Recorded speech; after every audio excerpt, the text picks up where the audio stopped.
Hello, ladies and gentlemen, and welcome to the 686th episode of the Geekverse podcast. I am the sign of the beast, Travis Snail. Oh, the sign of the best. Fuck.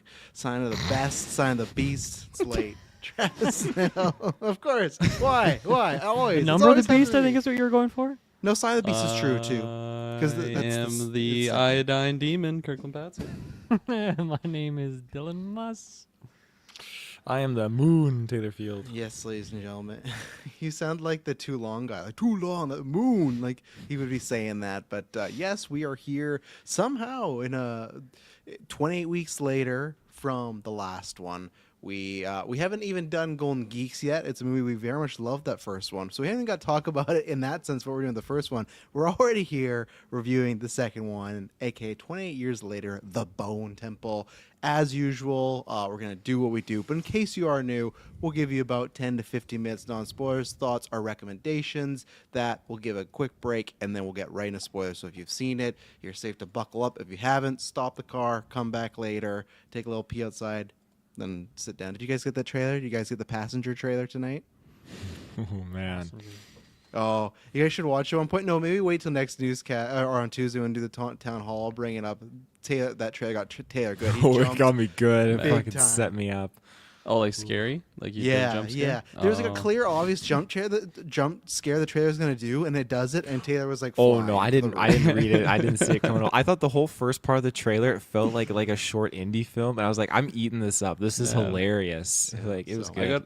I got a trailer for The Breadwinner, which I had never seen before, and it literally felt like a fake movie. It's if you haven't seen the trailer, watch it. It is such a strange time. It feels like it's setting up to be like an R-rated comedy, but then it keeps going, and it seems like it's gonna be like a wholesome, heartwarming, like it's just the weirdest trailer I think I've seen in recent memory. Like I don't know what they're going for. Did you laugh at all at one point? I belly laughed at the beginning, and then it kept going, and I'm like, what the fuck am I watching right now? Like, this is such a strange trailer. So I was waiting for some big bomb to drop on like what the reveal is. I don't know, aliens taking over. No, it's just a very weird looking movie.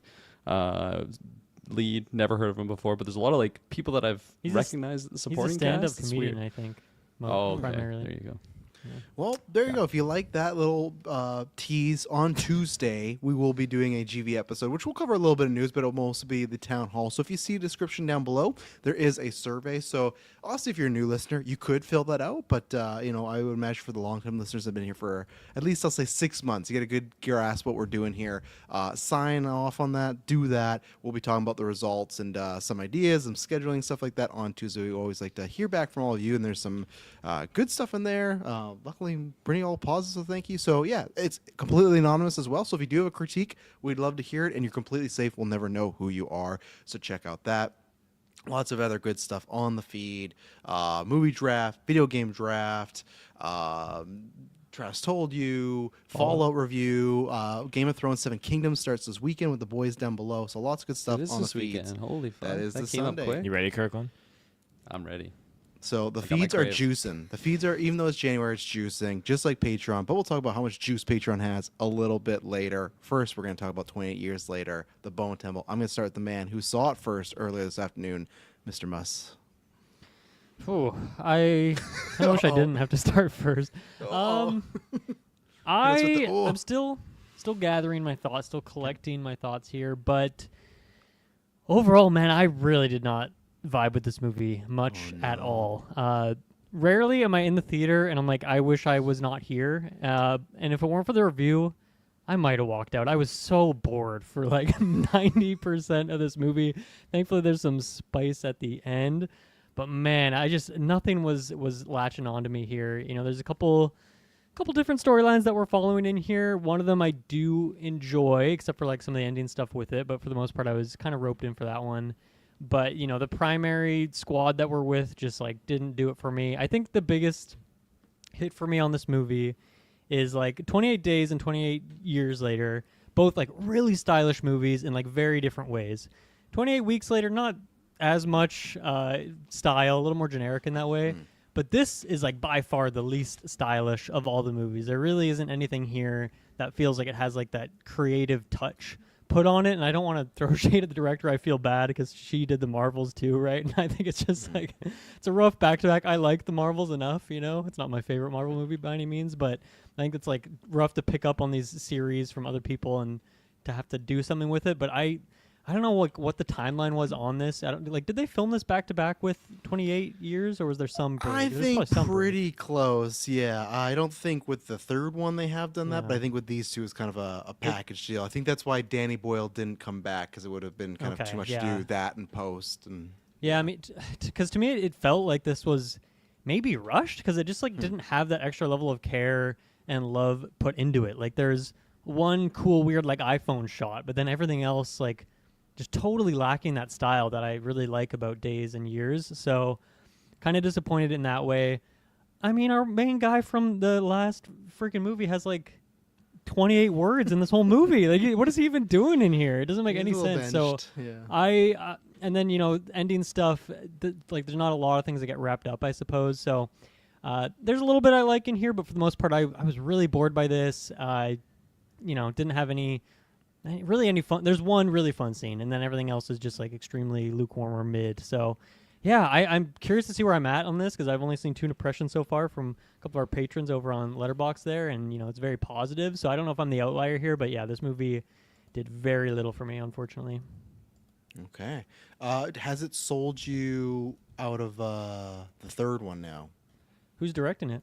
I think Danny Boyle is supposed to be directing it. Then I'm in. Okay, there you go. Danny Boyle will return. So, Kurgan Patzer, you're returning 20 years later. What was your experience? Yeah, very fresh off the hop here. Ran through the forest, I you didn't rewatch 28 Years Later, but I did a nice little YouTube recap. Shouts to the people that make those videos. It was well informative and felt prepared going into it.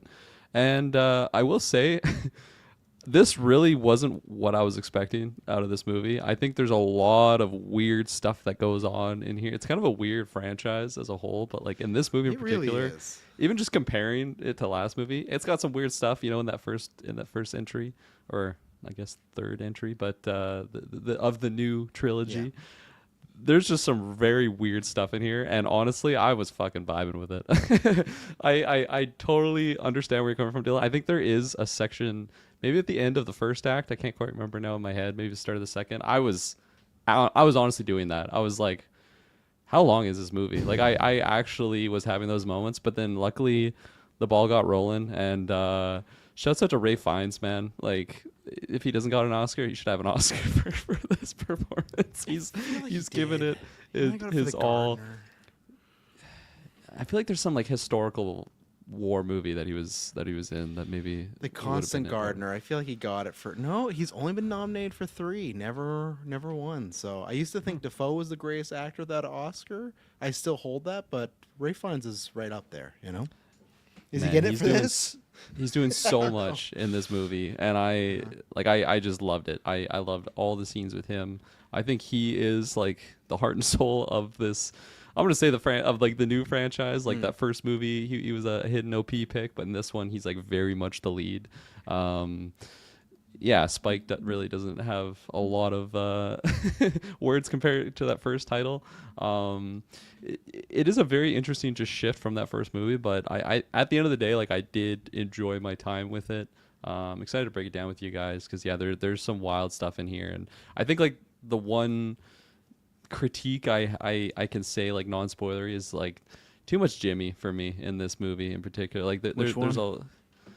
yeah, I don't want to say, but it's just too much Jimmy as a Jimmys. whole. I think I was just done with them at the end of that first movie, which is right at the end of the movie. You just get introduced to these crazy met them. wackos, and I'm like, I don't know. I'm not liking the Jimmy Crystal characters, but and there's more of them in this one.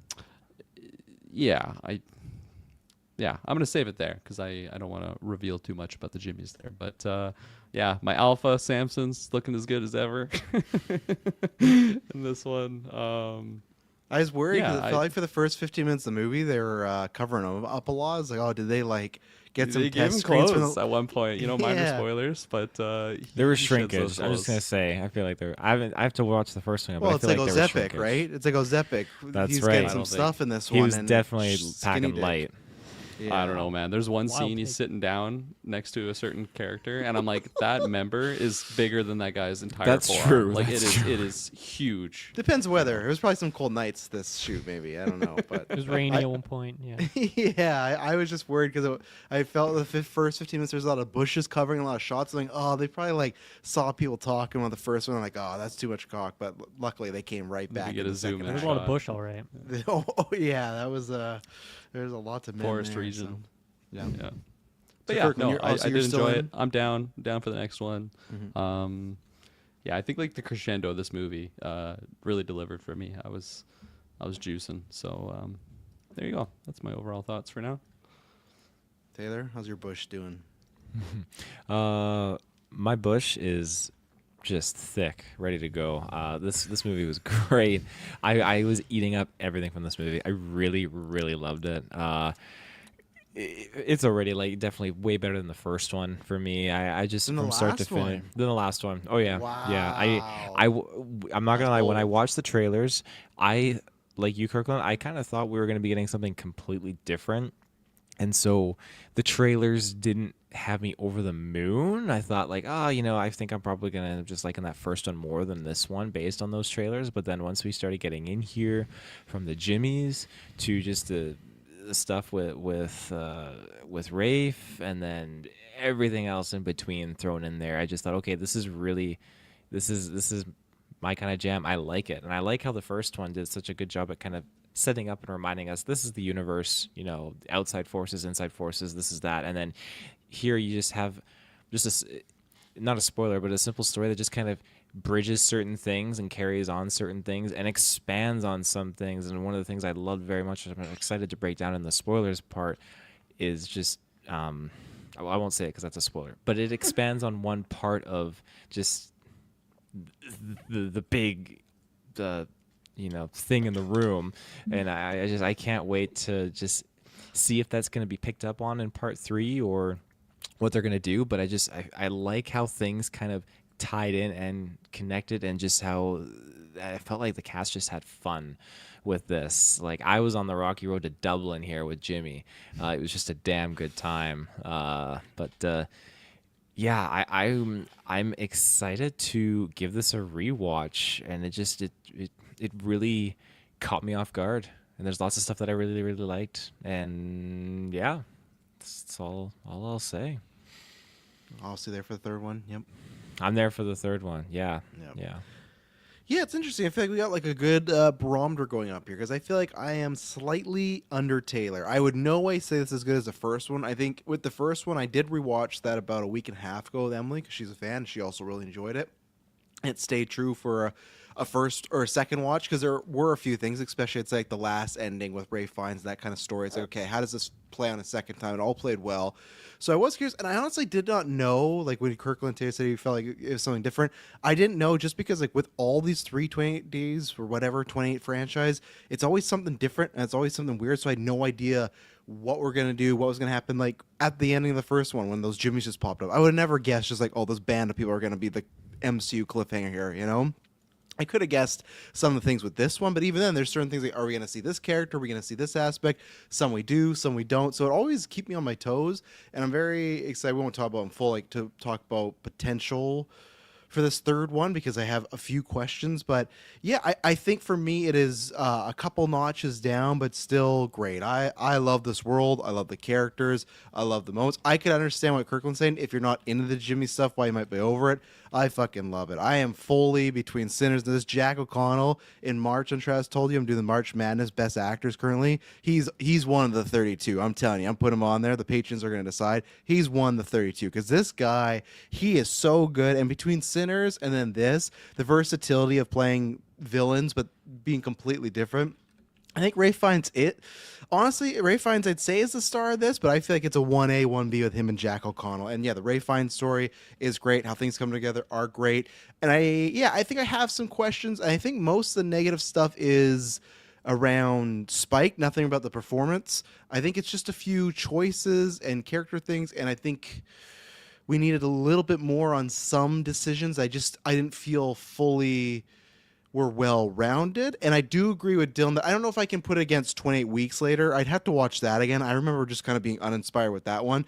But I'd say, as far as compared to the last one, the first one just had the first one, 28 Years Later just had, I'm just going to call it that. I'm going to call this Bone Temple just to keep it straight here. 28 Years Later had some very cool, very experimental shots. I just even remember the first time we met all the infected again, it was like this red filter and you saw their eyes. It was very scary and creepy. Or what I loved was those iPhone shots, because we talked about that before. When we saw the camera, I was like, what's going to happen? And then when they did it, it was like, wow, that's impressive. I was kind of surprised. I guess it's minor spoilers. If you enjoyed that, none of those type of shots are in this movie. That something happens at free frames like and shows you like 10 different angles. I was surprised because I thought this movie was still shot on a iPhone 15 Pro Max with like a I think 10. there was one of those shots. I don't know if there. I guess you'd tell me in spoilers, but the reason I I don't just remember don't, one. The reason I just don't think it was because in the last movie they wouldn't pop off with it, but it felt like every 25 minutes you'd get one of those, and it definitely, I'd say from a technical side, did not feel as strong. But there's great characters, and at this point, as long as Alice Garland is writing them, and I like Nia DaCosta, Marvel's was fine, but I really liked Candyman, and I haven't seen her newest film, Hedda. I gotta still check it out, but I generally like her work. As long as Alice Garland's writing these, they would never do this, but if they said, hey, we're making 10 of these, I'd be completely fine. Like, there is aspects of this, and maybe that's part of the negative with the Spike characters. This could just be an anthology in the world, but I like that. I like what Taya said. We are kind of getting some updates to the main continuity and the main virus, which are interesting. And yeah, I get the Jimmy stuff, but I really enjoyed the Jimmy stuff. So yeah, I was pretty much all here for it. So maybe not the heights of the first one, but still great. I'm still very happy, and I'm just, again, ready. Just like last year, Second Ascended, if there was a theater beside me playing 28 Years Later Part 3, I'd be walking right in. I'd be ready to go. I'd be getting a bag of corn. It's like, okay, let's see what's happening next. So far just love these movies, where the original two I think are okay. And I guess we should specify too, if you want to hear our thoughts, they are on the Patreon feed, our reviews for 28 Days Later and then 28 Weeks. And then we did review 28 Years Later as well earlier. But anything else, non-spoilers we want to get into? Going once, going twice, sold to the man with the Samson unit. We are going to take a ad break, and then we'll be right back in full spoilers. So we'll be right back. And we're back. Before we start and get any further, a big thank you to our Patreon producers, Aaron Braden, April Darkness, Jack Grant, Sam, Superbad Mike, God Loves Me 69, Charlie Rendell, Lenny Kravitz, Cocktail Clay, John with No H, and Sam Green. Like Dylan said, you can go to Discord and probably find their letterboxes. A couple of reviews up there already, so I'm excited to see what's going on. After 9 is this weekend, so maybe we get some thoughts there. 11 a.m. PST, that's our call-in show, so you can do that. And yeah, Patreon's best place to listen. As I just mentioned, there's tons of exclusive episodes. We're doing over 40 exclusive episodes this year because we added a Resident Evil retrospective, so that's gonna be a great time.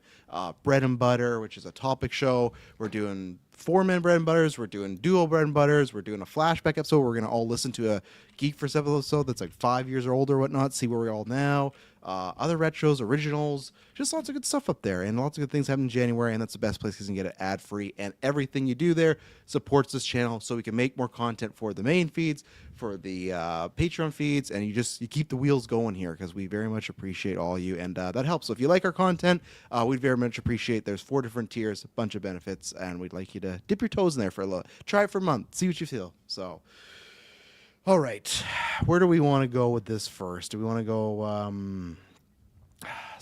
Are we going to tackle this story by story, positives, negatives? How are we going to go? Because the room's different, you know. I'll jump in. I want to hear you guys tell me what you love about Jimmy, the main head honcho, Jimmy. Because for me, this is a character that really the only emotion I came away with was just like cringe, and not like the good Nathan Fielder cringe, but just like cringing at the stuff that's going on. But like, is he funny? Is he charismatic, intimidating? What is it that you like about this character?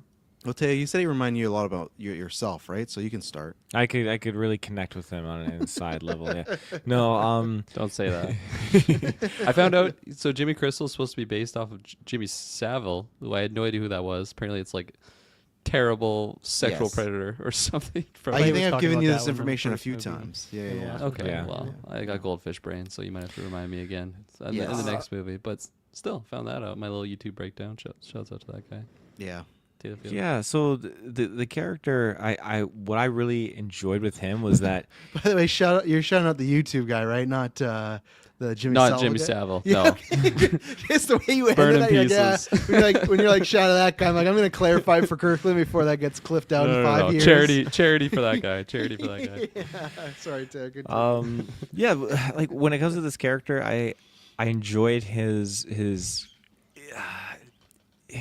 lack of confidence and belief, and like, no, I can't even say that because he believed it, but then he like doubted it at the same time. Like there was just this conflicting like turmoil that he had, and when he was actually like present with Rafe's character, I again, that was just where I was really eating it up, because just the way he's moving and sizing up Rafe's character and just like trying to interpret and interrogate what's going on. Like I like that, and I like just how charismatic he is too. Like while you can see like in the previous scene where he's with the whole little community in that building and they're just having dinner at the table, like the tension is there and you can feel the survivor's point of view, how things are tense, but at the same time he's super chill, he's charismatic, and I like that a lot. And I like how he just has this dystopian fucked up point of view based on this one brief scene of how he survived and his father was just a holy man, a religious man, and it just totally got warped and distorted. And that's something that I kind of enjoy seeing in these post-apocalyptic movies, is when you have usually some person who's very religious end up turning it upside down. And it got great when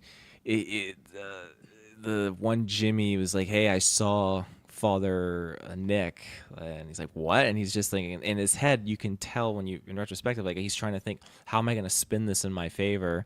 But at the same time, it's like, okay, maybe this is really him, and it's like his own lie is kind of turning into his own, like a reality for him. And it's just this weird kind of inner turmoil that I really, really liked with the character. On top of the actor just dishing out a fantastic performance, I really liked that, and I liked even better with that cherry on top when Rafe sees that it's Spike and gives this last command.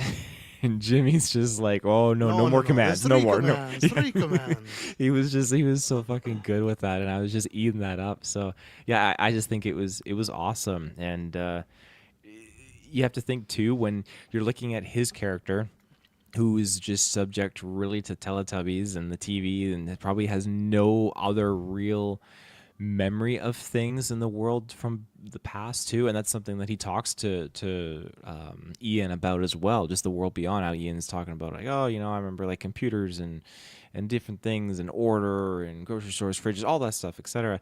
And so when he's asking Ian to put on a show, otherwise he'll kill him, and I just think like, okay, we'll talk about the show and everything later, but just dealing with the music and just the effects and everything, that you have to think too, like, okay, like this is something that Jimmy has never seen before, and the other Jimmys too, like they've grown up in this world, they've never seen anything like this either, or probably know half the shit that he's whipping out, like with like the speaking on the speaker and then the music, shout outs to Iron Maiden and all this kind of stuff. Like it's just, that was something else that really wowed me with this character, because he's just like taking this in, he's getting drugged when Ian blows the fairy Definitely dust, some cocaine. oh yeah, going on right just there. totally just fucking with Jimmy. him. What a couple weeks. Wait till he gets back home. Like what happened to you while you're out there? Oh, Dad, you wouldn't believe half the stuff that I went through. Yeah. No, it was just all in all, I'm super just high off that character. He was just it was just crazy. And every time he's just trying to one up, like, oh, charity, or you can replace one of my fingers and whatnot. It was just some crazy shit. It's a distorted, just warped belief that was taken from something that's supposed to be good, and it just got fucked up, and his own lie kind of bit him in the ass and fucked him over at the end. And I like the irony in that. Yeah, I guess I can go because I don't know if Kirkland likes Jimmy or was just over all the Jimmys, but I think for me, I look at him as like I don't know how to describe this, but a somewhat bad, not acting wise, but a bad version of Jack Sparrow, where Jack Sparrow is very intelligent and has a lot of luck, but there is kind of an aloof foolishness to him. and that's Jimmy. And I think the reason he can get away with that is because all these people are lost, or maybe they're not the brightest people he's keeping. Like, all these people are very violent, so I don't think many of them are smart. I feel like Kelly had some, free thought. Obviously, Spike kind of did. We'll get into that. I have some issues with the Spike character in the middle as far as some choices there that I just didn't, with the timeline, didn't really match up to me. But I think acting wise, very charismatic. I like that he was not. They never tried to sympathize with him too much. Like, even with the conversation with the doctor, he was just giving his perspective. And I like that perspective of the doctor obviously comes from this virus as a place of, from a place of science. And obviously his views distorted, but he's coming from it from a view of belief or religion, which many people would do, right? So I liked that different belief system.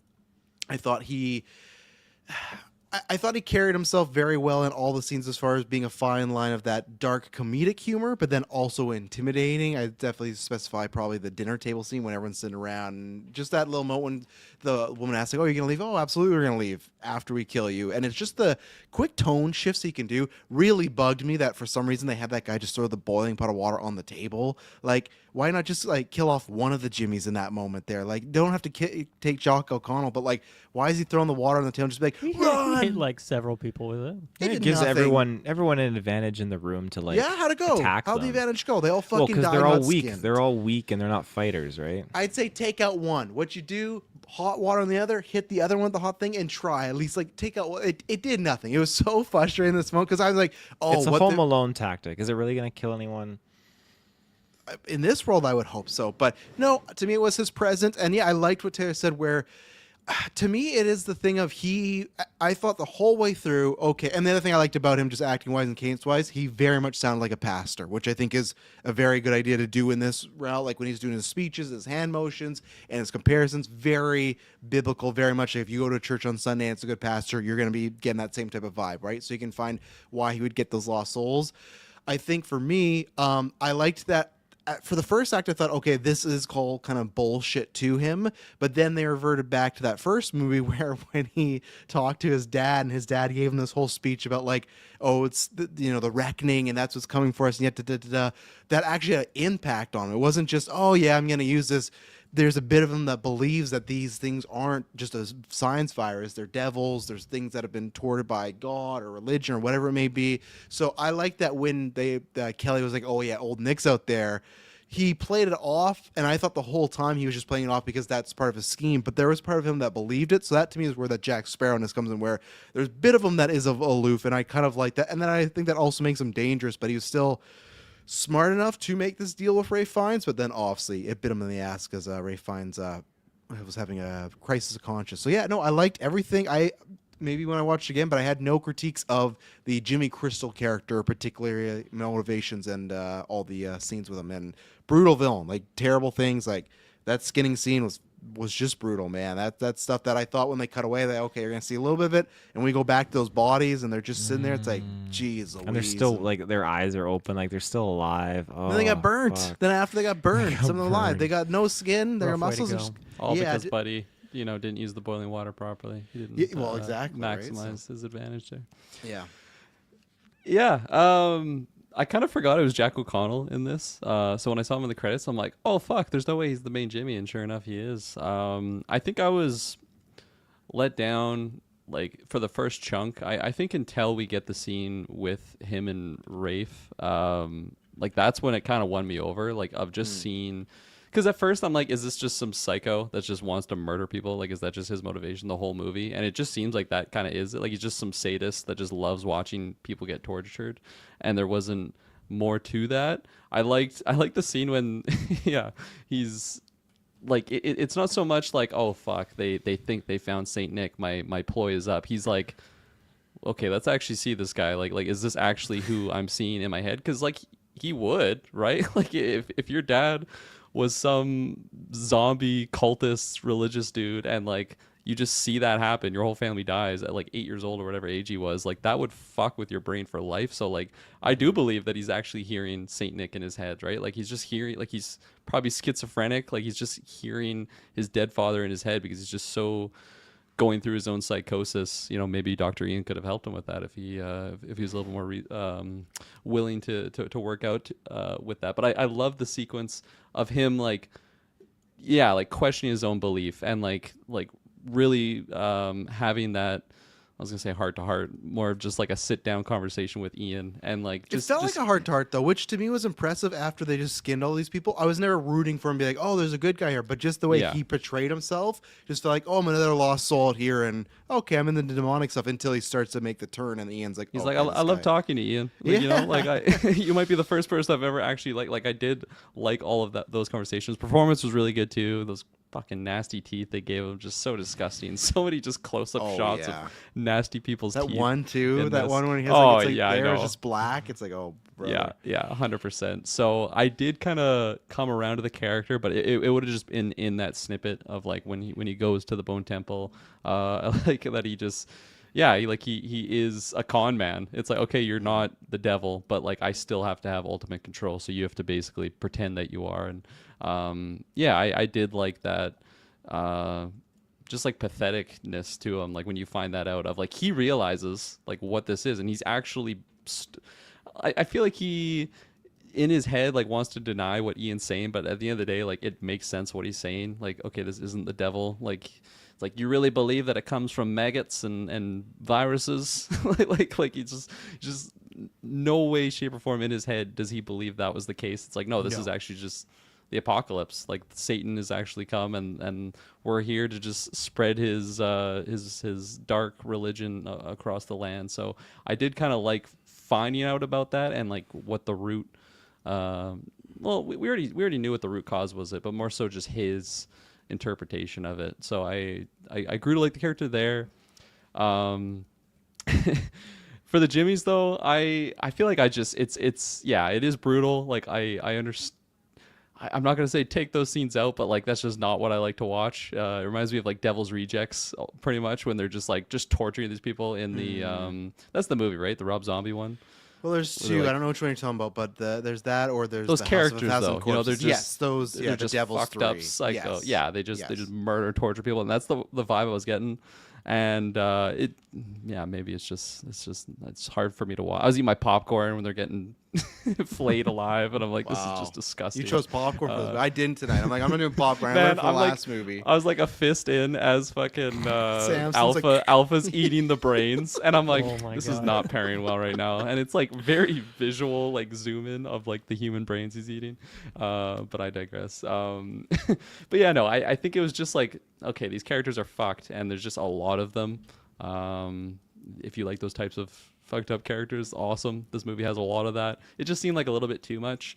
Now that being said, honestly, my favorite character this entire movie was actually Kelly. I think she was such an interesting asterisk, because like I really had no idea what her motivation was like throughout the entire film. Like I wasn't sure if she was like just going along with it, but like actually very sane.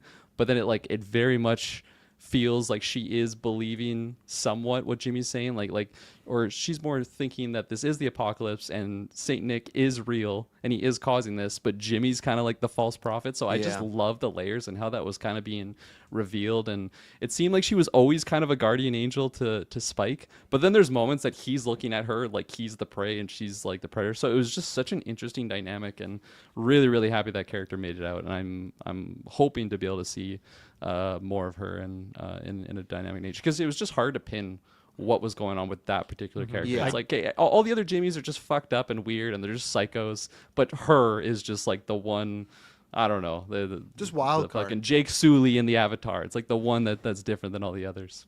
That's There the you go, actress Avatar reference. from Solo and That's what I was Falcon gonna Winter say. Soldier, right? Yeah, Aaron Kelly, man. The whole Very time I familiar thought it was face. her. Yeah, and then I was like, I think, and then I Those just confirmed freckles you. are very recognizable. Yeah. Yeah, I really wanted just like maybe one or two more conversations between her and Spike, because we see that like there's even like I that agree.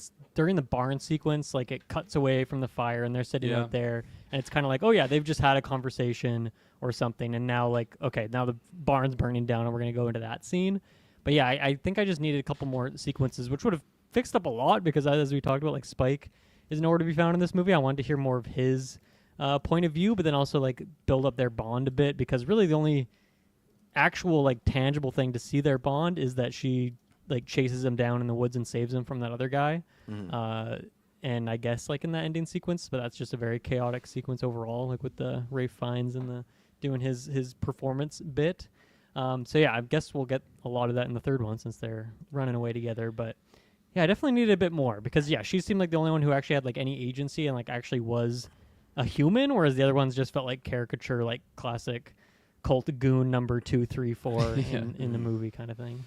Which is weird too, because it feels like I don't know this, but I would assume this act of they at least skinned the 3 people and then they left that 4th one. Also, the fight happens, but I feel like that's probably taken a while, and it didn't look like those Jimmies were being fast about it. They're no haste, so I felt like that's probably like a perfect time that you could have those people like talk, Spike and Kelly. Like there's time to pass, but it just felt like he's throwing up. He's like, I don't want to go back in there, and she says you don't, which I thought was odd because you would think that like Jimmy Crystal would say, no, he's at least going to watch this. You know, that felt like a disconnect to me. That why does she? Because then at first, now it does seem the whole movie, but I thought, okay, is she like sleeping with Jimmy Crystal, or do they have more of a connection where it's kind of, okay, he does rule over the Jimmys, but there's something between those two that's why she could tell Spike, okay, you can sit out here and it's fine. That never really got addressed.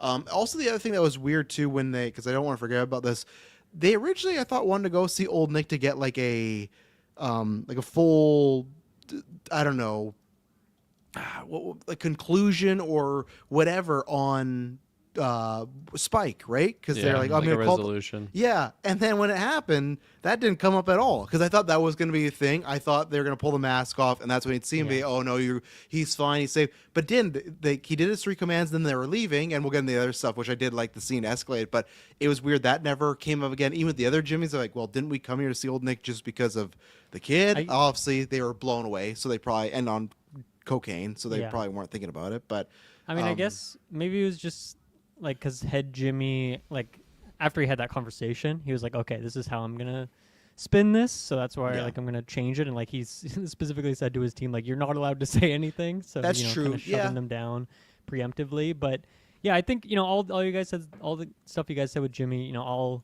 valid stuff. I wish I could be there with you on it. I think the one thing I'll push back on is like the charisma angle of the character, because I just feel like we didn't really see much of that. Like I think that it would have been really interesting if that sequence at the farm with all the people like had that angle to it. Like obviously everyone in that room was terrified of him, and none of them were like wanting to join his cult or anything, which I don't think that's like what his goal was in that moment.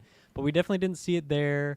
I mean, Rafe finds it. I don't think he was like putting the wheels on him. I think Rafe was just like, okay, I gotta protect myself, and the best way to do it is just to go along with this crazy guy's plan, and then he'll leave me alone, kind of thing.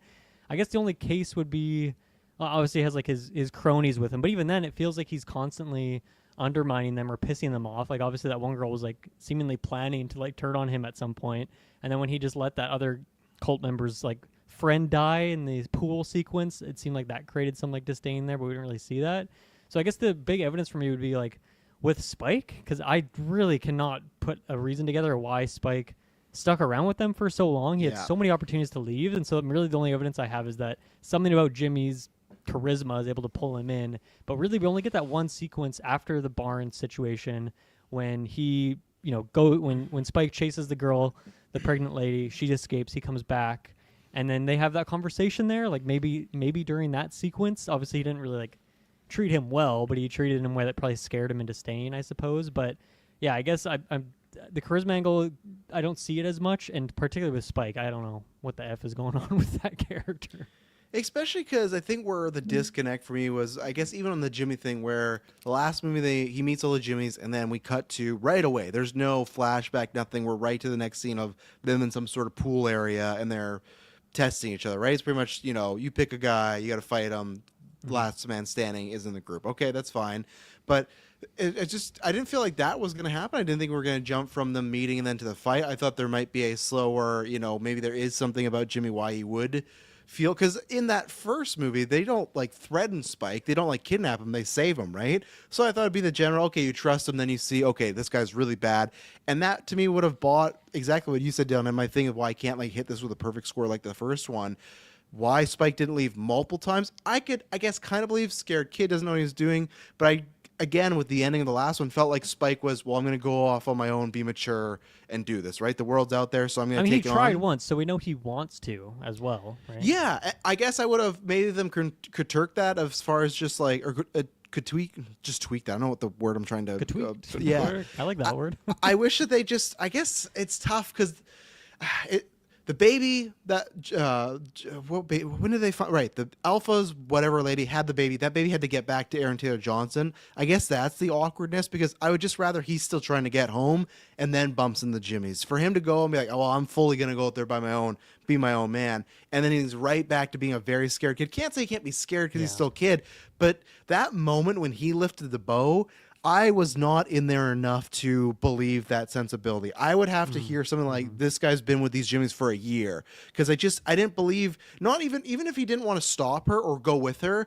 why he would even do the bow. Why wouldn't he just run away? Even though too, like he said to Kelly, like, I want to get out of here, and she's like, well, no, you're gonna sit here and whatever, you'll get through it. Like, that's what, just to me, the two biggest cons for this film is that they backseated Spike a lot, because I liked Spike in the first one. I was worried, it's like, okay, another dad with young kid training. We have so much of that stereotype right now in all these movies, but it worked out. I liked the acting. Felt like there was some growth with that character, and it felt like they reduced him to be scared of the Jimmys, and then I just didn't buy why he would not run, especially in that moment. Other moments, okay, maybe he can't sneak away, but in that moment, he could definitely get away. It's dark, and all those Jimmys are messed up right now. They're not going to find, they might find him days later, but they're not going to find him.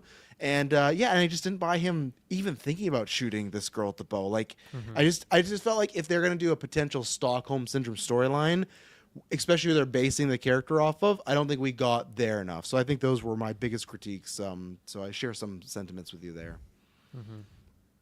Agree. Taylor, anything on the Spike in particular? Young lad. Spike with the Jimmy? Yeah, I mean, a little bit more context with this character, a little more of a dialogue exchange would have been welcomed. But there wasn't anything that was really negative for me either. I feel like, okay, he's just, the story feel like it shifted. And I mean, even the name Bone Temple, I feel like, okay, Rafe is now definitely the main character in this one. And so you have Spike just kind of, he's around and he's a part of these events, but he's not the primary focus anymore. And I can see that. That's fine, because even then there were other, maybe not main characters, but in that first one we had like his dad and some other characters that Charlie were like very Comer. prominent, right? But then none of them are in here, so Yeah. it's just like that's out the window. He's the only aspect of that colony, and I think that's his sole purpose, is he's in this to remind us and pose that the idea, like, okay, there is that colony that still exists that the Jimmys haven't hit, and that's going to come full circle, which, Travis, you were hinting I will talk about that later, but Well, I don't think it's come full circle with the Jimmys, though. The Jimmys are no, not with the Jimmys, no, but his colony, it's not Extinct. out the window yet. It's gonna have a play, I think you're overplaying how much I think it's going to be big in it. I just think he's going to bump into. I think the pregnant lady that escapes going to go to the colony, and when Spike gets there, she's going to be like, "Hey, your son, like, some stuff happened there, and like I can't fully trust him." I think he's going to be having a big dinner. They'll be happy, and I don't think it's going to cause anything that big, because I think she still kind of sensed that he was a lost kid, but he didn't really help, but he still was around while her whole entire, I'd say, family and friends got brutalized and So was whatnot. she, by the way. She's sitting up there for like hours in the Yes, fucking bar. awful. And I guess Just that's watching. Yeah, that's fucked up. well, and that's the other thing too. I just wonder with all these with this story, and like I agree with you, Taylor, that Ray Fiennes definitely would. I'd slot him into, if we're doing Golden Geeks next year and like the lead for this one. I wonder if there's a way to do this story not even with Spike, because with Ray Fiennes, when they set up and he's doing his whole speech, I love the moment where he tells them all to bow, and I guess we can talk in this whole moment here, but he tells them to bow when he's in the speech. Oh, not you, my son. And he stands up, and it's like Ray Fiennes and him have this agreement, like, we're gonna do the show, then you're gonna be out of here. And when Jack O'Connell starts talking about like, oh, we're gonna go out there and skin and kill people, make them scream out, already on Ray Fiennes' character's face you can see the turmoil in him. So I feel like that turn of him doing the, oh, you got to crucify your leader, I feel like he could have done that even without Jimmy, right? Because it wasn't just like him, yes. He already was like, can I abide and help these people go kill other innocent people out there? So I would have believed that turn. Like, the Jimmy turn makes it really easy, but with the morals they gave Ray Fiennes' character, Ian, I would believe that he would already try to trick this guy. So I know what they want to do. They want to connect it, especially with the ending. I get it there, but or even if there's a way that maybe Jimmy was just still at the Bone Temple, maybe, and saw this go down, like he was just still hanging out with Ian, and I don't know if Spike. You keep saying or- Jimmy. A lot of Jimmy's Sure, being yeah. dropped. His name was Jimmy too. I've been at some point. coded, yeah. Spike, I wonder if there's any way that Not Spike wrong. could just stayed at the Bone Temple the whole time with the Doctor, and you get the Jimmies as this force moving along. I guess it's the tough thing is you need somebody good with the Jimmies, but you could have just made it the Kelly character. Like I think the Yeah. Spike thing was, I think the Spike thing is going to be fine in the third part because I think he's going to take over obviously with the returning actor, and that's going to lead to all these people intersecting. But I think with this one, he does kind of feel like a square peg in a round hole scenario. Yeah, I agree. I would have liked more for Spike, but I don't think I would have taken him out of that dynamic though, because I like the character of Kelly so much because of her dynamic with Spike, and just how much of a wild card she still is. Like I still thought she could just fucking shank Spike at any moment. Like she just seems so wild card. And if you just have her being kind of like the good Jimmy, you lose all of that. I think there is just some pretty obvious moments in the film that we could have just had some dialogue between I almost did it. I almost called him Jimmy. Spike and and Kelly, but yeah.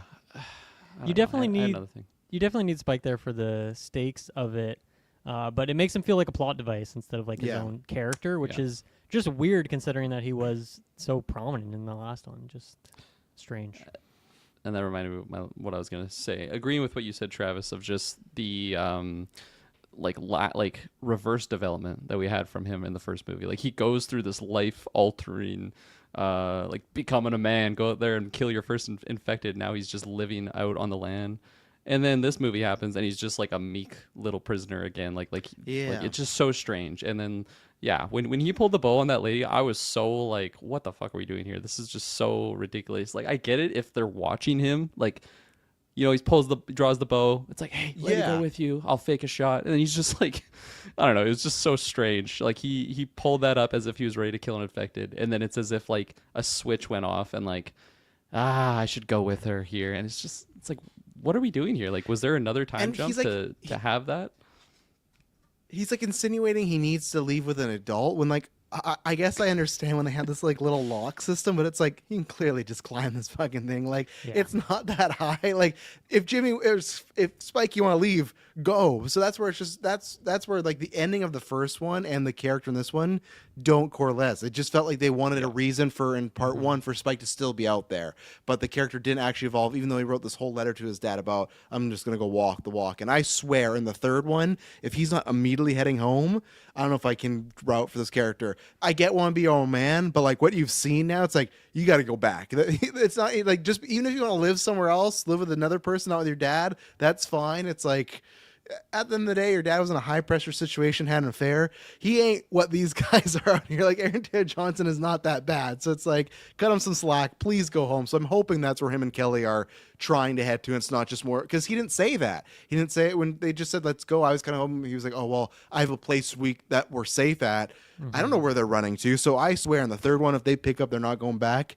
That'll probably be a couple points off for me or something. Cause it's just, there's too much out there. It's time for you to like just get some R&R for even a night, you know? So do you guys all think that the pregnant lady's going to go back to that town? Is that where you're all at? I think I kind she'll of forgot stumble about across her, it, yes. honestly. Even though I was just talking about her. I mean, just runs off. I just feel like I was a little disappointed that we don't get any resolution for the character. Obviously, there's a third movie, that's fine, but I maybe wanted one more scene of her, maybe even like a hint at where she's going or something. Not that I have too much investment in the character because she says even less words than Spike somehow in a movie where Spike barely talks at all. But I feel like that is definitely a thread that is going to get pulled on. We definitely need some resolution of that. You can't just leave that completely untethered. When Killian and Sam, I guess Jim and Sam at the end, when they hear Noah, I thought it was going to be her, honestly, over Spike and Kelly in that moment. But it's just, she's just gone in the mist.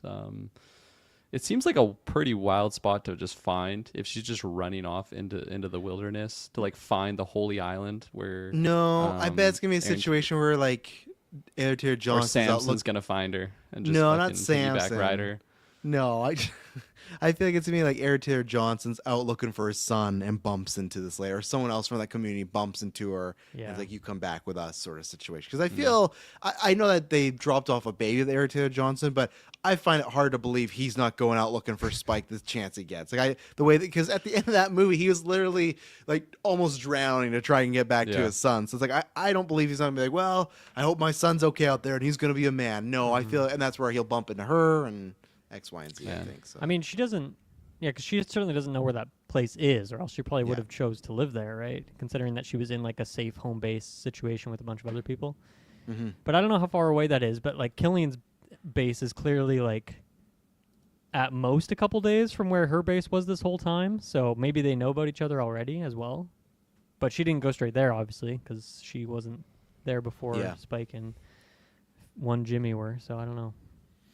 The Jimmys and their like sadistic kind of like outlook on things, like this is kind of again a loose thread from that first 28 years later when we have them wearing that colony where they wear the masks, and it's just like, what is this kind of weird shit that they're doing? And it just seems like there's some kind of sadistic thing involved. But I don't have much to go off of, but just the way that Spike was reacting to the things that Jimmys were committing, it just makes me think, okay, maybe the community isn't doing weird shit. They just wear these masks with bleeding eyes just for some other reason that I hope gets answered in the next one. And maybe the characters that we see join the fray here will be able to shed some light on that. Maybe the character at the end will be able to talk about the other colonies and whatnot, because it seems like there's a lot of other colonies, and this movie did a good job kind of like expanding it a little bit more, I feel like. And especially Jimmy's under the impression he's going to have thousands of recruits too, so That's true. Yeah, which we don't really see thousands. Even though I do feel like we it's interesting. It felt like that first movie we didn't bump into anybody. Like it just felt like, Aaron Taylor Johnson, Spike's home that's where most people were, and like even when they see the doctor, it's like, well, that's crazy. You're seeing like another person out there, right? Or now like these people are in a cottage. You got the Jimmys, and that's where I guess we can talk about now because we've kind of circled around it. Like, obviously, I'm very happy Cillian Murphy's back. I'm excited to see what they can do with Jim. I'm obviously now they've set him up with a kid. I don't think, God, what's the girl's name who was Calypso? And I can't remember her real name, but I don't think Calypso made it. Remember, she was his girlfriend or whatever in 20. Yeah, I don't think yeah. she. Yeah, I don't think she made it unless she's in like a bathroom sleeping. But I think it's one of those things where it's almost like Star Wars when everybody knows each other. There was a point of me where they're just running and Killian just sees them like, this feels a little small now, like, and I know it's not even like the biggest place where this happened, but it just feels like, especially in the amount of time this is all happening, just feels like we're seeing a lot of people out there. And I get there has to be survivors, but I guess I just wish there was maybe a bigger time passage between this trilogy, or like even 1 and 2. But no, I'm excited to see what happens. I kind of like that at first when you see them, you still think it's on the island, but they're almost treating it like they're not there. They're treating it like they could be somewhere else. And then when she said, oh, well, you're the ones that would give me the exam, that's okay, they are there, which is smart, because right after that's when you start hearing the noises and, oh, do we help them? Of course we help them. So I am interested. I think it kind of what we all expected, that he was going to be the little stinger there. Not much to go off of. Then he has a kid, and that's lots of stakes. I guess I am disappointed that we're not going to see Cillian Murphy interact with Ray Fiennes or Jack O'Connell. I would have been interested to see those type of dynamics, but Even Samson though, man. him and Sam's the ultimate Yeah. team up there. And that's where I just with Jimmy and I love that. I love that moment when Ray Fiennes was like, oh yeah, and the fourth one, and just like the Son of God, that was such a great moment. And they kill him off. They kill off Ray Fiennes. With the third one, other than getting Spike home, I really don't know what is going to happen, because I actually kind of thought Jack O'Connell was going to make it, and I kind of thought it'd be the doctor didn't survive, but we're going to get Cillian Murphy back, and he's going to help take out Jack, right? Or the Jimmy. And well, it's that's where I'm wondering, okay, know. like how prominent of a character is Samson going to be? Like, obviously, Ray Fiennes is talking about how he completed what he needed to do. Like, he figured out his research, he cured the virus, and so okay, Yeah. is that research just stuck in the bunker? Is that research something that he informed Samson to, and we'll see Samson in the next one be able to be like, hey, yeah, I know like what it needs to be done. It's like psycho, because he was actively cognitively talking and saying like thank you, and he said his name. He said that He's Ray like Fiennes' walks up name. to Holy Island to like, hello there, remember Yeah. me? I was I can chasing you talk last now. movie, but we're all cool now. We're I- Don't totally worry about all cool my now. wounds Totally that cool. make me look clearly infected. But Yeah, I wanted to ask you guys about that because I haven't rewatched 28 Years. Well, I don't think since theaters. Was Dr. Kelson, was he actively working on a cure in that movie? Was that a part of his plot? I think he. Ways of treating it, because he discovered the iodine kills the virus, right? So this is just one of the steps he was taking and learning more about it. I think he like mentions it, but to me in the first one, it doesn't feel like that's his main objective. It feels like that's a side quest. Like, hey, well, I'm doing all this other stuff. I'd like to figure out what the cause of this is. I think it's just something like that. Not even like to cure, but just like what the cause, what this is. So it's not like I'm here to do this. But I think what happened was between. I think the infected last movie having a baby is maybe what started that change up, because the fact that the baby wasn't infected at all, like he said, it's people thought the virus was more, is it taking over the mind or is it clouding the mind? And that's where they kind of answered here that it's clouding Yeah, the mind. So I feel like the events of last movie got him on the trajectory to start be more curious about it. Maybe that's what it is. I mean, because that's maybe it's a nitpick, maybe not, but to me it was like way too easy for him to come up with this cure so quickly, and it's conveniently with just like a couple pills that he has lying around that are from 28 years ago at least, so they're like probably expired, so they're probably not even like potent anymore. And he's like, he says like, okay, well, because of these guys, like we don't have as much time as I thought, so we got to do I was going to do this a slow way. So it's just like his first like clinical trial too, where he's just like, I guess take these 5 pills, and then it just works like a fucking charm. That really bothered me, like, because it's like, I mean, we don't know what the rest of the world is like, obviously, because that France sequence, they maybe retconned that, right, when like the virus goes worldwide. But it's like, if this guy was able to come up with a cure with like over-the-counter pills in like a day, how has there not been a cure solved by anyone else in the world? Like, this seems like a very easy thing to actually find the solution of.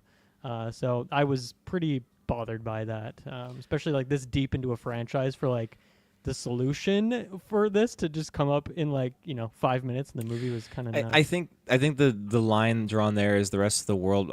Who knows? Maybe they capture these things. Maybe they're experimenting on them. I don't know. But the thing that you get to see here is that what sets them on the idea of this being like a psychological thing is how Samson was responding to him holding the weapon up, putting the weapon down, and doing different things, and the level of aggression rising and lowering based on this interaction. I think that's where he kind of thought, okay, maybe you are seeing that aggression, and okay, maybe if we can kind of treat something like that where you're not seeing something that's making you angry, again, like a psychological thing. And I like that they foreshadowed that a little bit briefly too, when Samson's just before he eats Brain Guy, he sees Brain Guy, POV, and then he sees his POV is like this a version of himself screaming and howling and whatnot. Yeah, like Batman Begins. Fucking Scarecrow hit me with his gas. That's right. Which always fits, right? Because they say it always gets classified as a zombie movie, but they've never, like Garland and Boyle say, like, well, it's not like a zombie movie, like it is like a disease movie. Yeah. But it's not. But when you see it like that,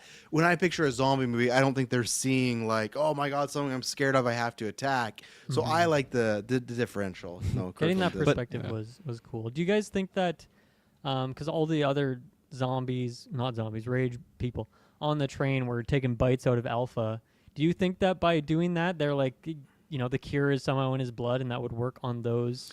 That'd be people? crazy. Even though I think he just mutilated them all. I think you're like, I mean, I like. Not in his blood, it's not like he though. Decapitated all of them. Like, I'm sure some of them are just like knocked out or something, right? Why would it not be in his blood though, Taylor? He took a not bunch of pills. It's not a viral cure though. Yeah. Like if I took a Viagra and you bit me, you would also have the effects. Yeah, totally. No, it basically he treated like his mental state, and he treated a few other things. I guess it was over time too, right? It was like almost like a rehab. He drugged him with morphine like over weeks and weeks and weeks, right? So that definitely obviously helped kind of bring him back. You think you need the morphine for that pill combo to work? I mean, maybe like just the morphine I think you need alone the weeks helped of treatment him as actually. well.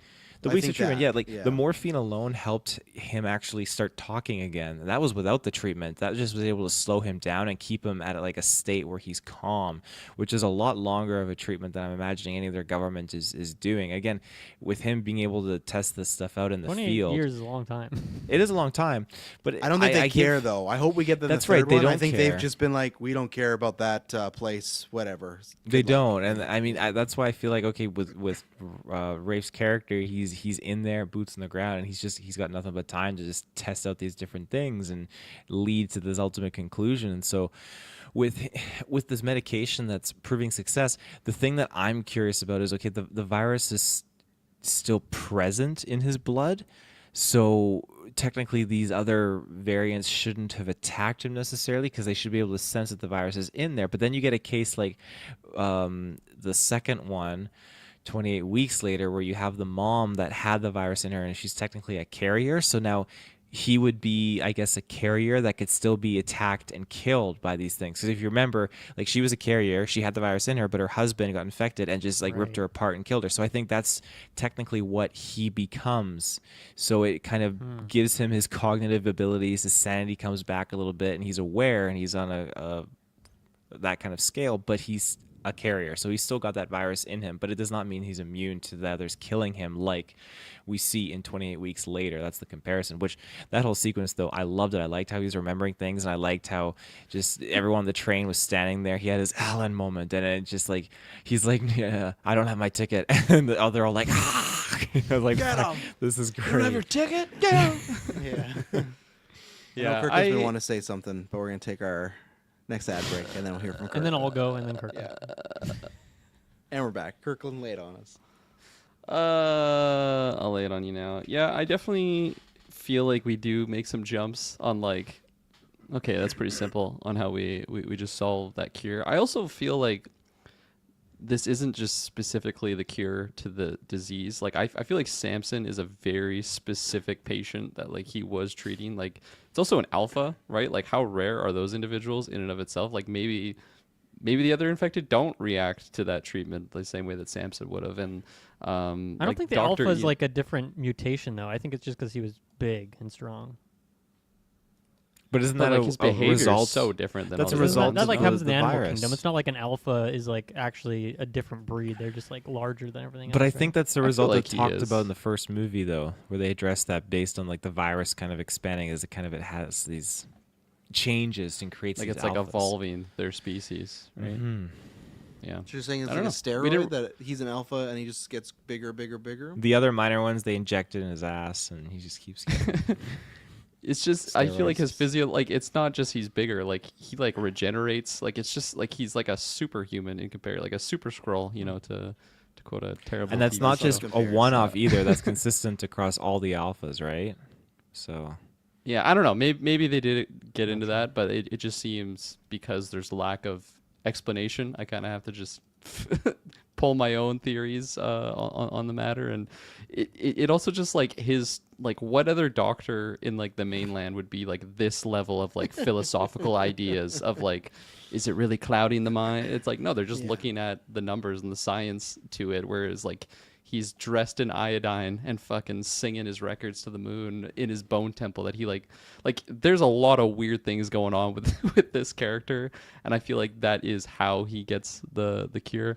Obviously resources are just happen to be in his little shack there, so that's a bit of a stretch, but I think just because I was so vibing with Ray Fiennes, like I would trust this guy to cure anything. Like he just he is just the messiah in this world. And I think that's why I kind of allowed that to go. And I also just loved his scenes with Samson when Samson's just drugged up for 80% of this movie and he's just moon, and then you have Ray Fiennes like holding his hands and just dancing with him. in he's the chair, taking like, his shirts off now.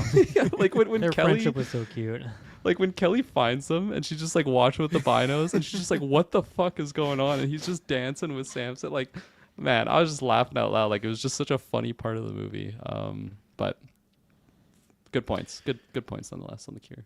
To something about the cure, which I agree with. I think it's always just has to be done for the movie. I hope in the third one they do, as we just previously mentioned, talk more about the government because I want more specification on we just thought it was lost cause because technically they did try to help in 28 weeks later, right, and it went bad. So I guess they just deemed that as it's too risky. Let's not do it. Just even like the pills, I want to know. Where's Jim getting these bullets? Like, Jim, not Jimmy. Where's Cillian Murphy getting these bullets? When I saw them eating toast and jam, like I guess jam, but it's like even when you run out of flour or like how they baking that. I guess Ray Fiennes had that little power conductor, but I kind of I don't know why. I guess with the on the island, it just feels like that felt more of a okay. I understand how they're living, and even with Ray Fiennes, but now with Cillian Murphy, where he's just like on this hill so far away from, I imagine, lots of things. Does that mean him and his daughter have to always trek into town? And just like Ray Fiennes said when he was doing his recording, or he's talking to Samson, he's like, I've searched every medicine cabinet like 10 kilometers out, and I can't find any more morphine. But do you So it's remember like, at the end of the first movie though, in that No. shack, the cabin? You don't remember it?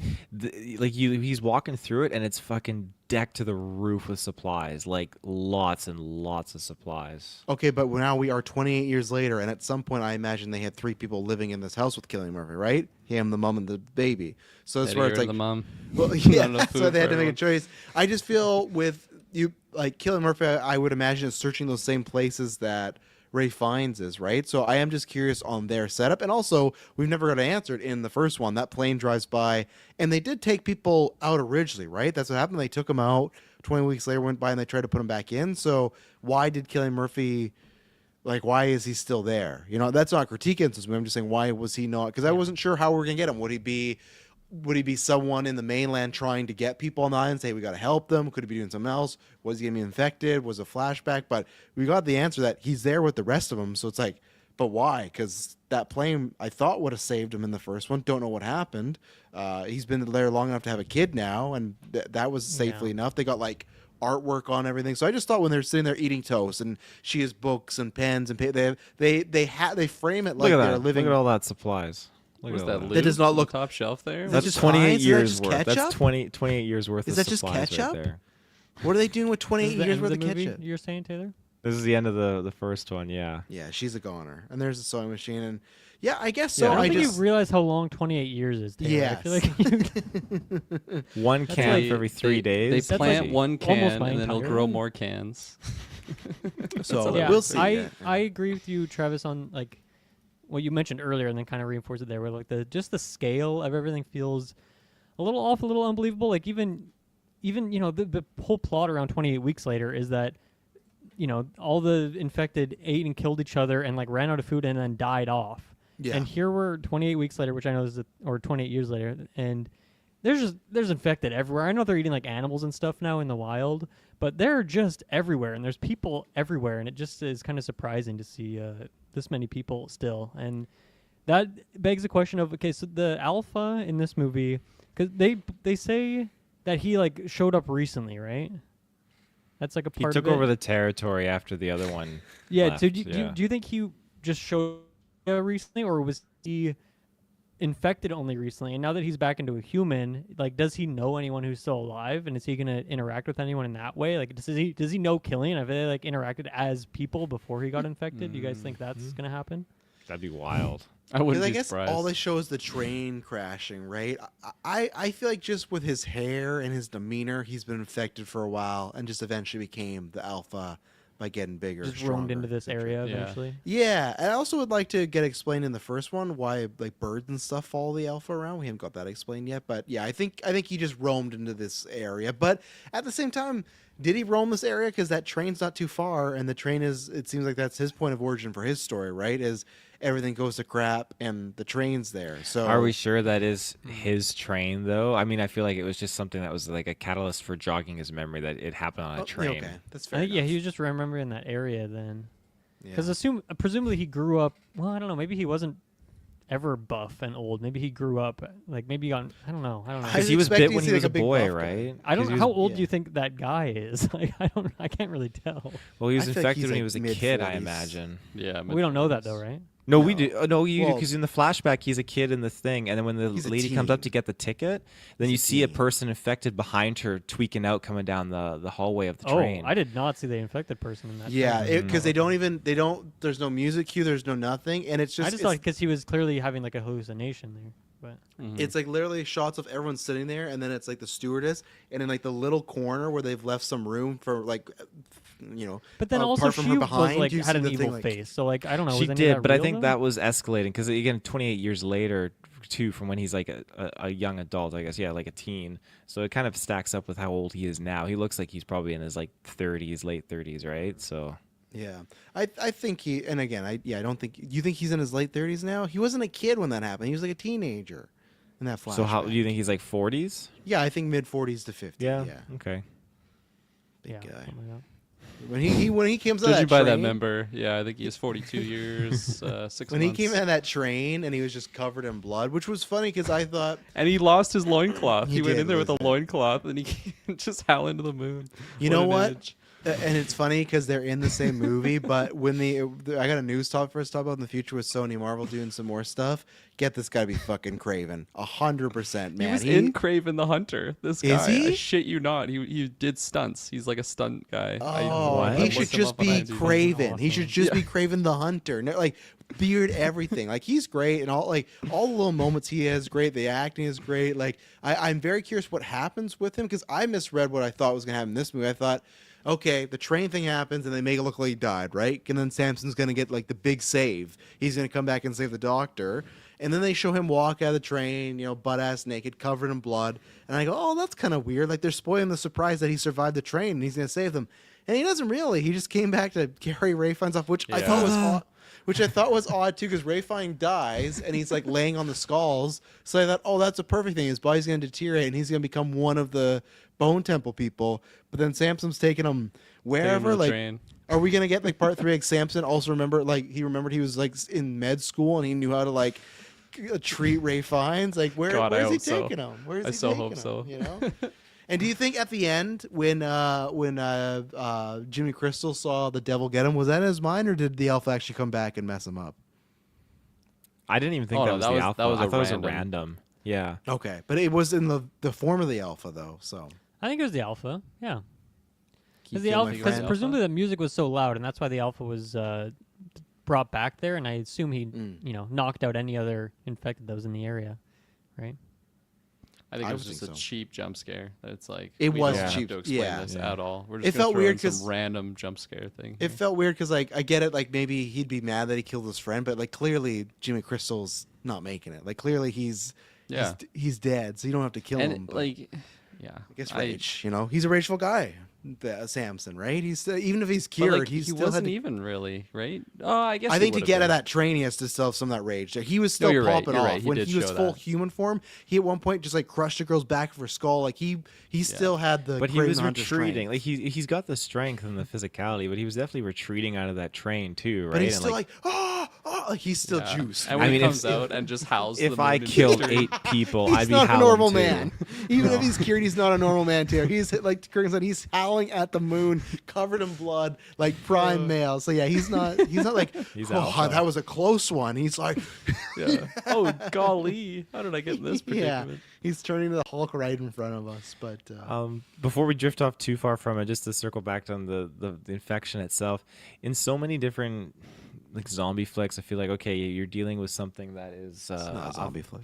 Well, that's the thing that I like about this is you're dealing with a virus that infects you, and it's like okay, your old cognitive awareness and consciousness is gone. That's it. And so when you look at when they try and break it down, like okay, how can we cure this? Is there a cure? Whatever. Like it's never like we're gonna be able to bring people back or cure them. It's like okay, if we cure them, they're gonna be like a shell of their former selves, something else with a different kind of consciousness, kind of a thing. And so, and even then, that's rarely ever tackled in zombie movies. So just the idea though that they were able to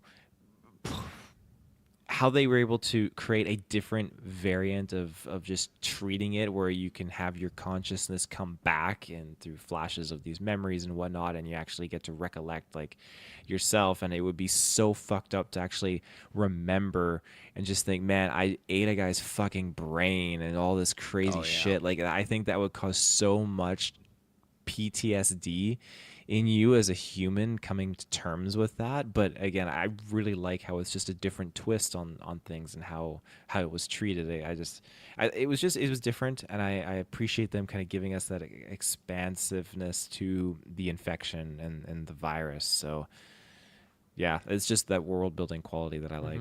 That's a good point. I'm really curious to see in the next one how like it was cool even to just see his perspective like early on in the movie when you see the one guy crawling away on the ground and you get like that vision of like what the infected see.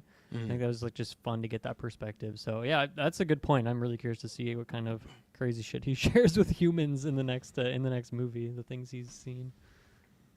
Yeah, his campfire story is gonna be wild when they're just sitting around talking about how life's been, and So even then, I guess is he gonna end up at this community too? I know we joked about, but like, is that his endpoint? Is his endpoint just to help save He'll be these two people? just like the first movie. He'll be charging, running as But this fast as that time, other Spike will be alpha. on his shoulder, Spike like, will be on "Let his me back. in! I have your son."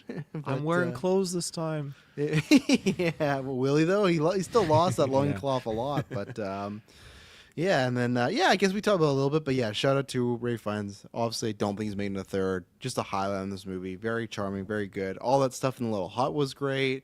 His dedication to Samson, and man, what a delivery! Who knows? It's just the beginning of the year, but as of right now, bullet for me next year, Golden Geeks. The That's what fucking I was thinking. Iron Maiden, Devil, 666, like everything. Just when you see him, like they're like looking at him, and he's like crawling around. He definitely channeled. He became Voldemort again a couple times in this movie. Like he was 100%.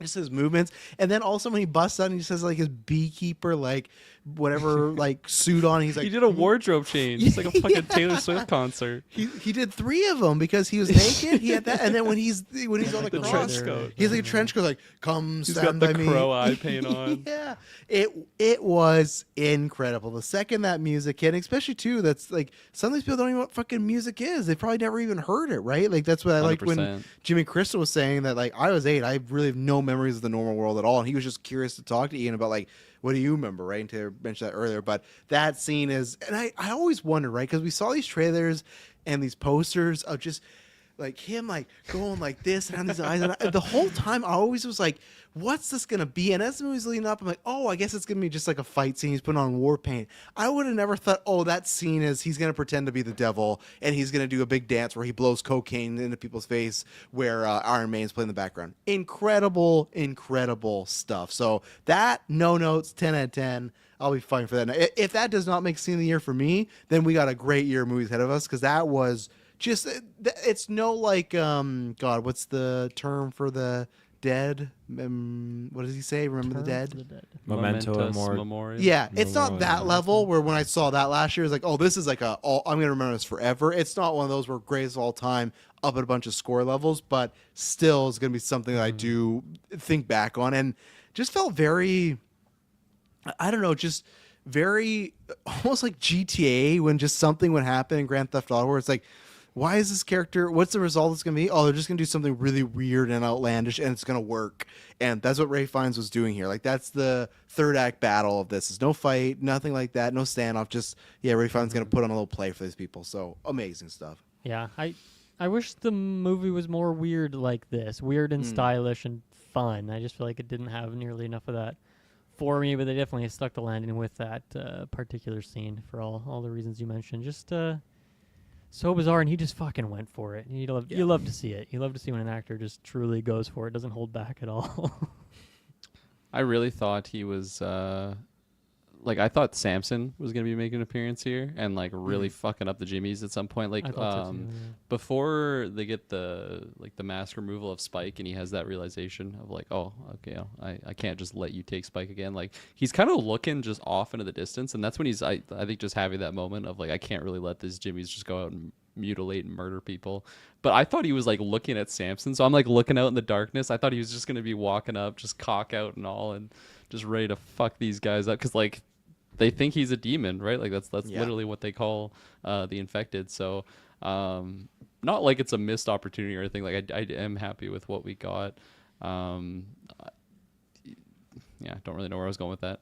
But just the scene overall, this movie was not what I was expecting. This scene, like I thought I had a grasp on kind of what was happening. It's like, hey, he's gonna put on this satanic show. I thought the music was just for like atmosphere, and then he'd be like, welcome my children. No, he literally is just putting on a concert and singing the words, and yeah, fucking blows peyote dust or something in these.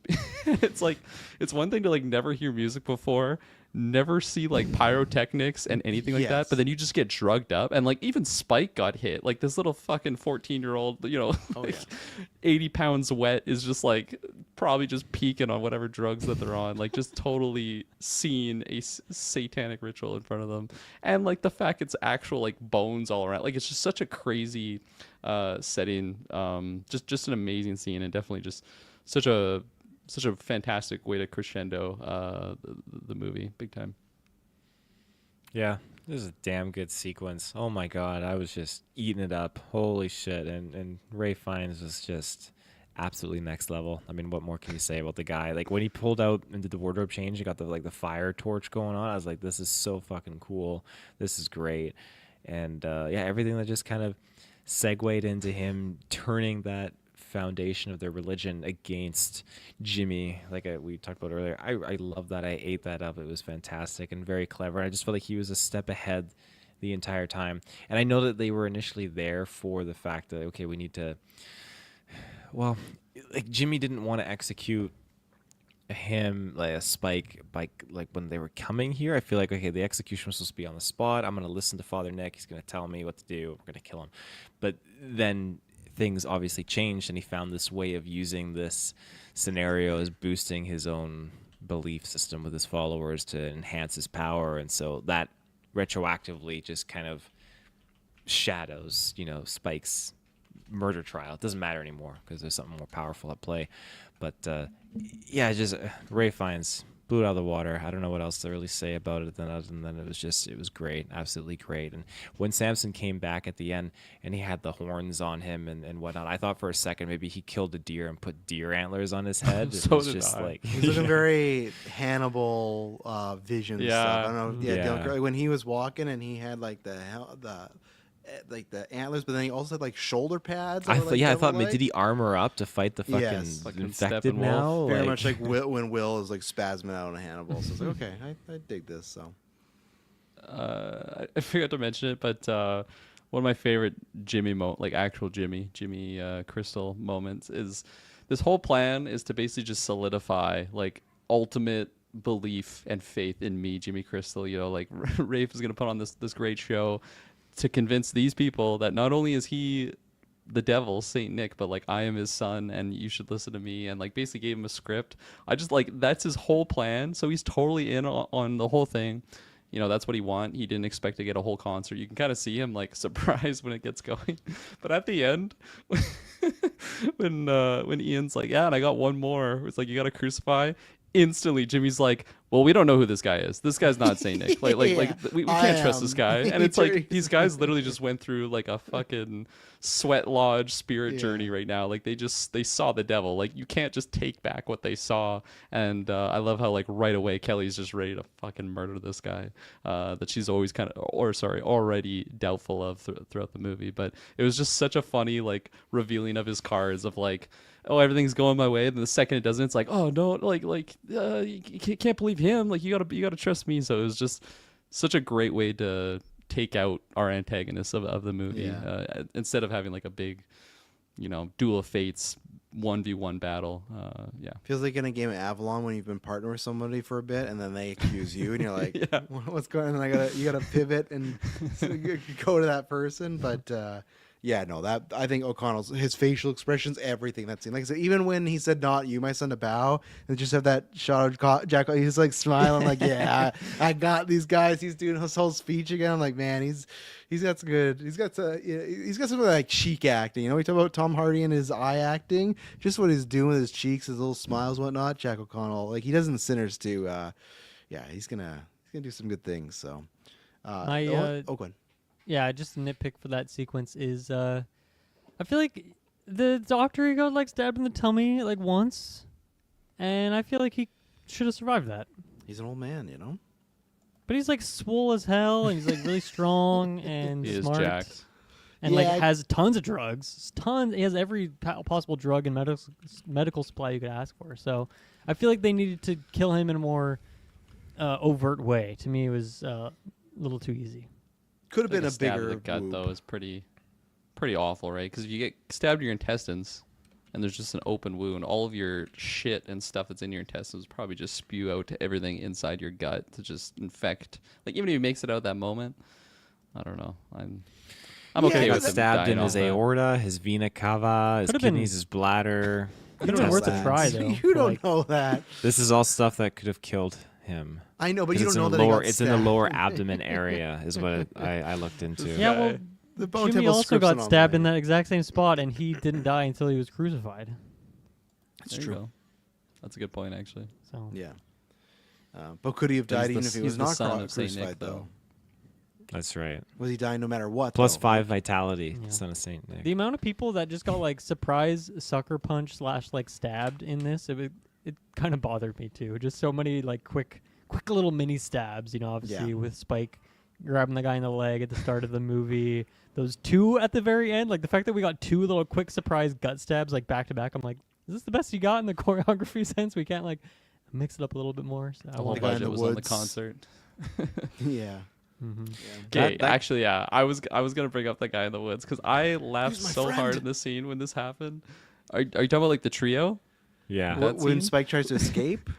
No. Okay, No. The trio. So like the pregnant lady, the ones that the Jimmies like torture before right. that, and they're like on their patrol, and this one fucking random guy is like, "We gotta take him out because if he sees us." If they scream. That's no, they you. scream. That's They you, scream. Kirkland. Warzone. I was getting You're Warzone going for it. flashbacks. Like, it's like who's shooting at those guys? I'm just gonna pepper them a little bit, and then like he goes up to them, stabs them, instantly turns and just screams, literally taunts like the whole fucking mob And he, out like, of the stops. forest, and then he's running. He's like, "Don't leave me! Come back and save me!" It's like. You fucking did that yourself, man. Like zero survival See, instincts. and this is I why do it in back Call in of the Duty. day, I do it in yeah. Call of Duty. It's and fun. then when Kirkland will die, he'll be like, "Travis, why'd you run away? I see your camera." Because you do that exact same shit. Where it's like, let's not if push. it's real life, if And it's all real the life, teams I'm, are coming I'm down Grassy on Knoll us. in that one. Yeah, Grassy Knoll they in just that one. left. But him no, there. I laughed so hard. It's like, what's his plan going to be here? Like a quick stealth kill? No, literally just pokes him in the shoulder. And the thing was clearly just walking the other way, screams. like Yeah, walking away yeah, from he them with a broken foot. Just leave it alone. Just leave it alone.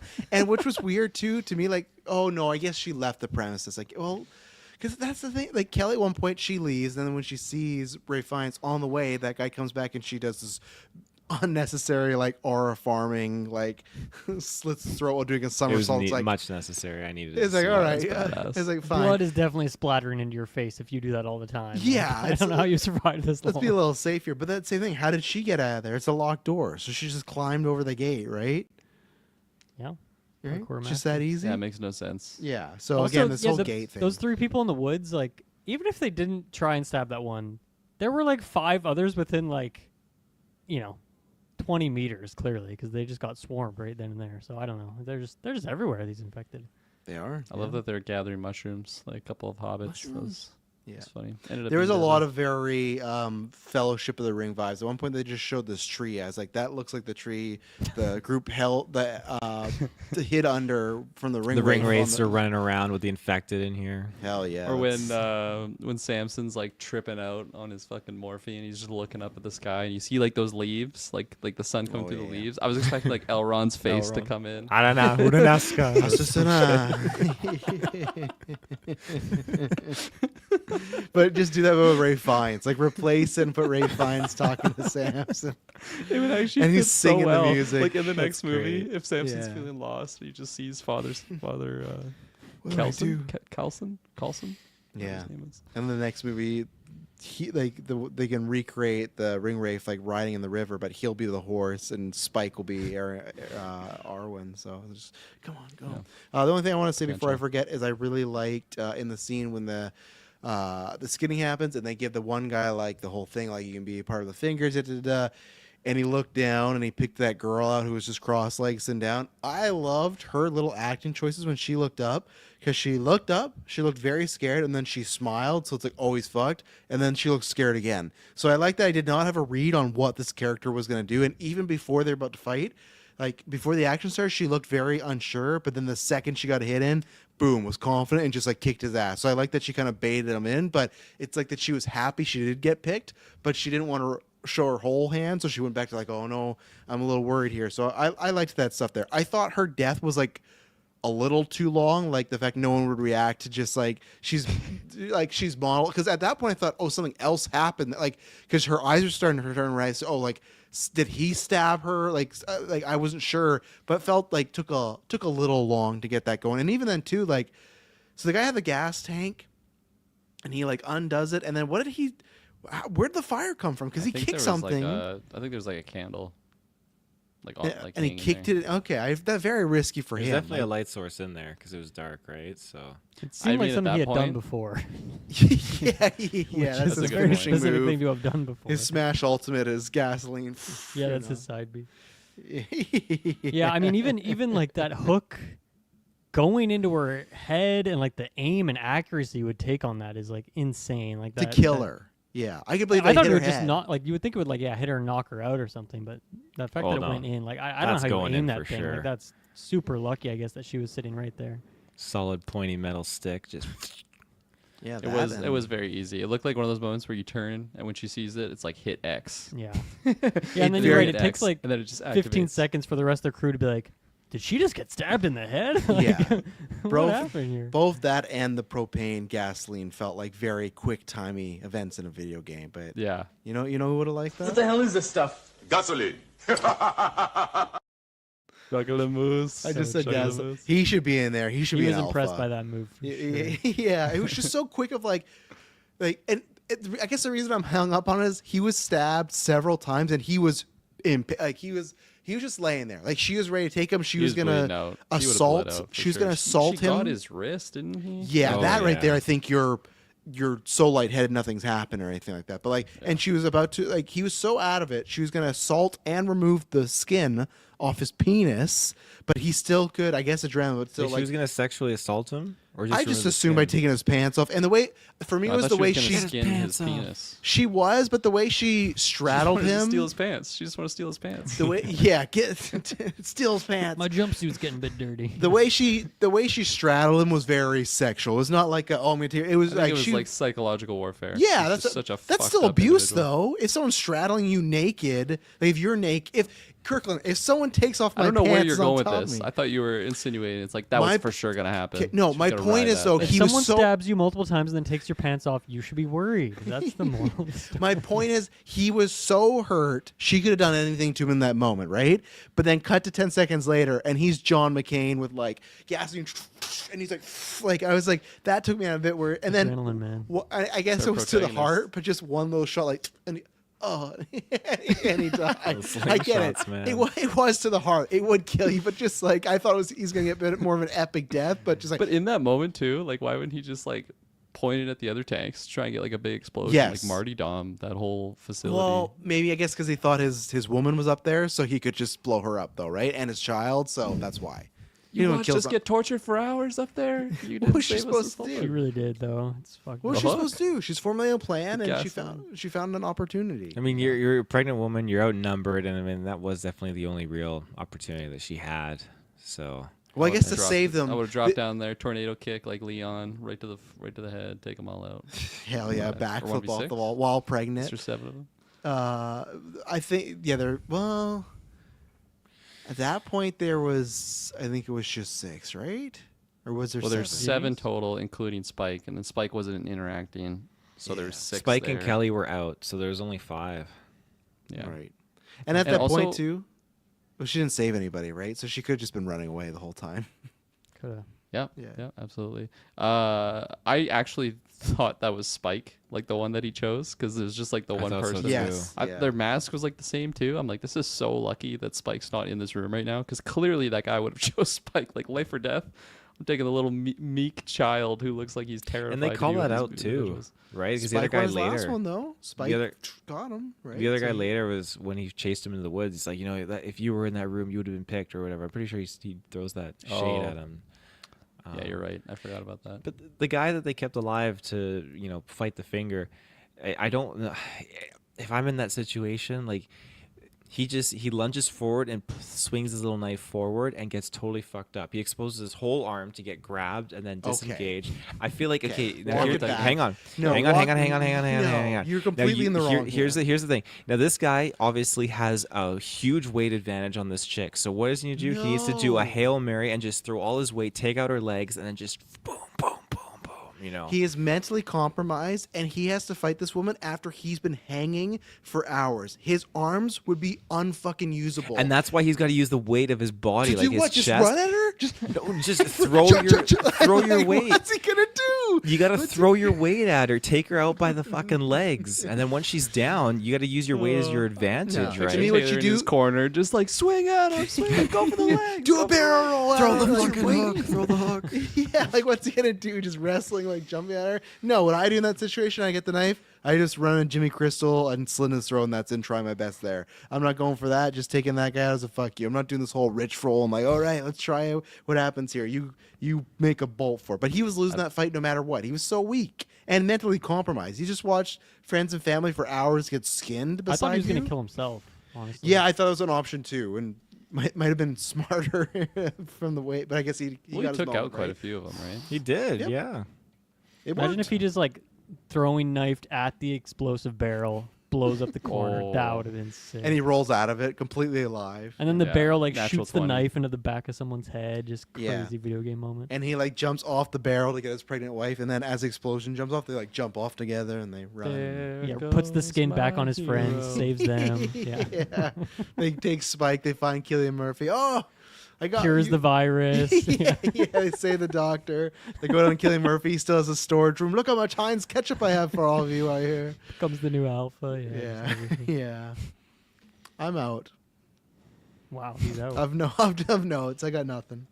Yeah, I think I'm good as well. I'm depleted.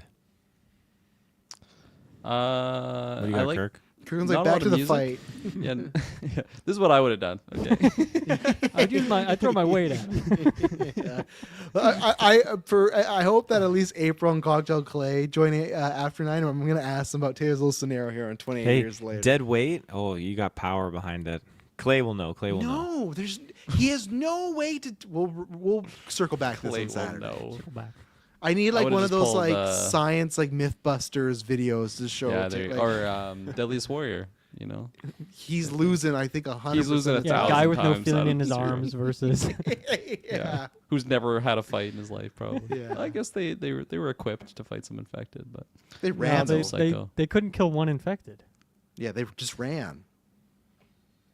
maybe they would have if they had a better strategy than old Lou going out there. I got Yeah, I this mean, one. their Let it weapon looked. scream. Their like spears looked pretty. That was like pretty level 1 crafting. Yeah. Yeah, Like, that those was were not good. strong. Yeah, That's at like all. 20. That's like 29 days later, not 28 years later. Stuff That's like 20 Yeah, that. that's like minutes the later. weapon you That's just your find first on the one. ground. Like that's just everywhere, and you have like 20 of them in your inventory because they suck so much. That's what happens. You Common start loot. with an Elden Ring when you're like your first day. You're like, look what I got. I'll take down whoever I can. Yeah, it's what people use in like the challenge runs where like I'm gonna use the worst weapon in the game to beat this game.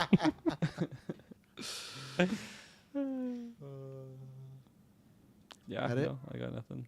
All right, Dylan, score.